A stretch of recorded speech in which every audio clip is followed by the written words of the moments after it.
तो ओम साई राम, नमस्ते। तो ये चैनल की कैटेगरी एजुकेशन नहीं है, पर फिर भी मेरे 1 तारीख को 9th महाराष्ट्र बोर्ड के पेपर आ रहे हैं। तो मैंने सोचा मेरे जैसे जो 9th के बच्चे होंगे महाराष्ट्र के, तो उन्हें भी तो मराठी के पेपर में थोड़ी प्रॉब्लम आ सकती है कि वो कैसा होगा, क्या होगा।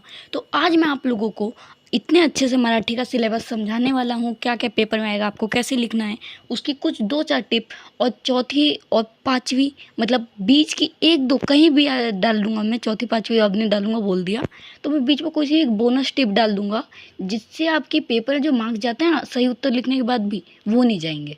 तो उसमें सबसे पहले मराठी का जो पेपर है, मैं आप लोगों को एक बार फिक्स कर दूँ, आप लोगों ने सही वीडियो पे क्लिक किया है।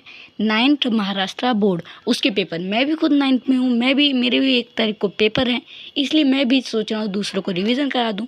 तो शुरू करते हैं हमारा रिवीजन। तो सबसे पहले मराठी के पेपर के जो सबसे पहली टिप होगी वो है, हमें पास होने लायक मार्क्स तो पढ़ ही जाएंगे इस टिप से, मतलब पास से ज़्यादा ही पढ़ेंगे। तो सबसे पहले आप लोगों को एक चीज़ मैं बोल देता हूँ, मैं हिंदी में नहीं मराठी में अब बोलूँगा, क्योंकि मराठी वाले बच्चे ज़्यादा देख रहे होंगे, तो अब मराठी में बोल रहा हूँ, तो मराठी आप लोग समझ लेना।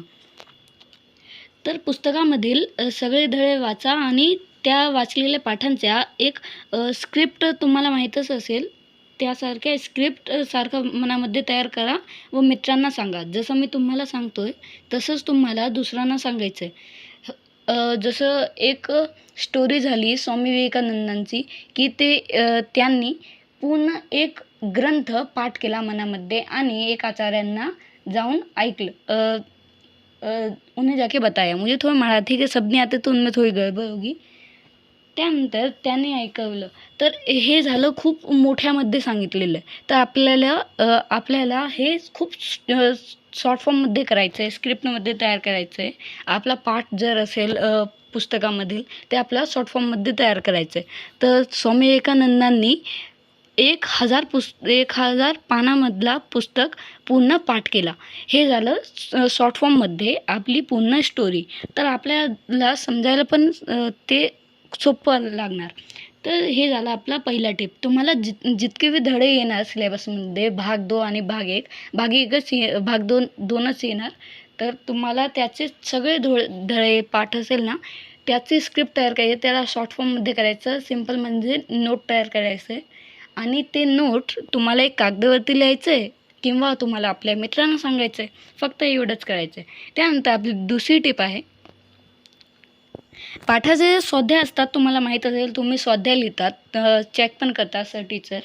तर जे स्वाध्याय आहे त्यामधल्या आकृत्या, तक्त्या मी तुम्हाला दाखवतो. हे बघा, अशी आकृती आणि असा तक्ता तुम्हाला येतच असेल.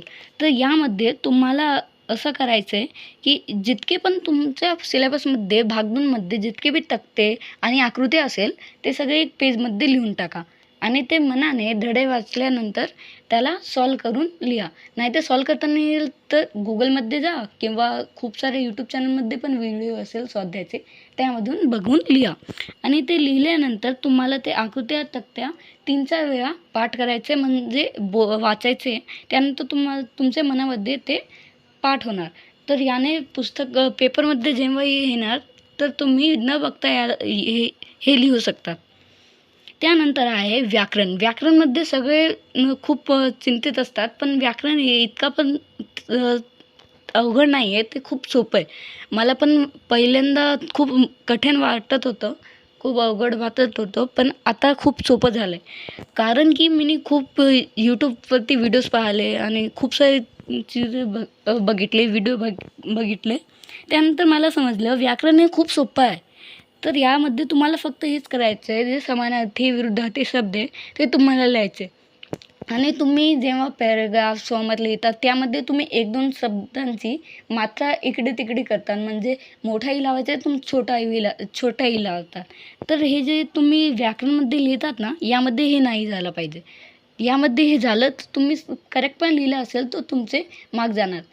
आता माझी चौथी टिप आहे की तुम्ही हे बघा, मेन तुम्ही बघितलं असेल, एक प्रश्न आलेला आहे, त्याचं उत्तर तुम्ही बरोबर लिहिलं आहे, पूर्ण बरोबर. तुम्हाला पूर्ण विश्वास आहे की तेच आहे त्याचं उत्तर. तुम्ही बघितलेलं पण चीटिंग करूनच बघितलेलं असेल, पण तुम्हाला मार्क्स नाही भेटले. हे कशाने होतं तुम्हाला विस्ताराने सांगतो मी.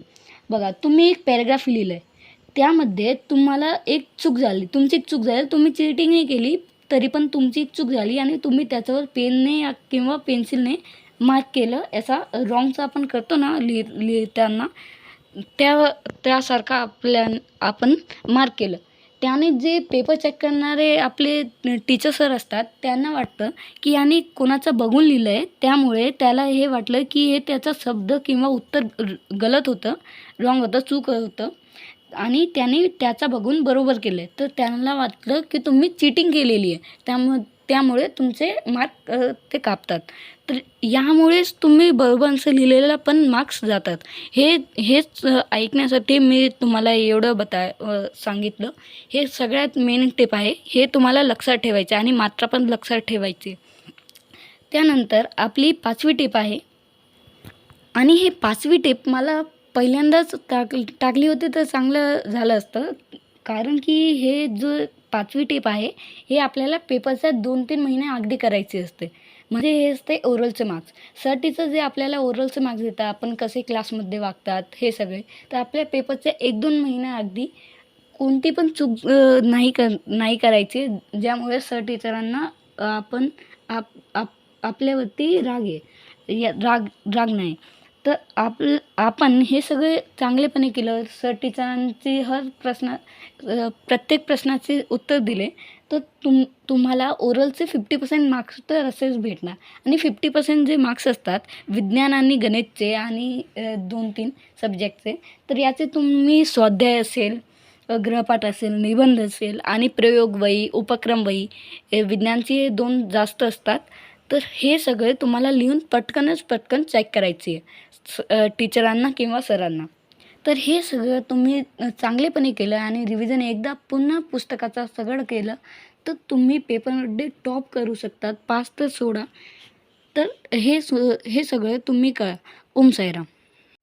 इस वीडियो में मैंने मराठी थोड़ी अच्छी नहीं बोली क्योंकि मैं थोड़ा नर्वस था, क्योंकि मैं पहली बार मराठी का वीडियो बना रहा हूँ मराठी में बोल के, तो मैंने अच्छे से नहीं बोला और हिंदी में भी अच्छे से नहीं बोल पाता हूँ, तो उसके लिए सॉरी। आप लोगों को अगर कुछ समझ ना आया हो तो आप लोग कमेंट में पूछ सकते हो और आप लोग कमेंट ज़रूर कर देना आपको कितने % मार्क्स पढ़ सकते हैं। आप अंदाजे से लगा दो कितने % पढ़ेंगे और पेपर होने के बाद आप लोग कमेंट कर दें कितने मार्क्स आए, मैं भी पिन कर दूँगा कि मुझे कितने मार्क्स आए।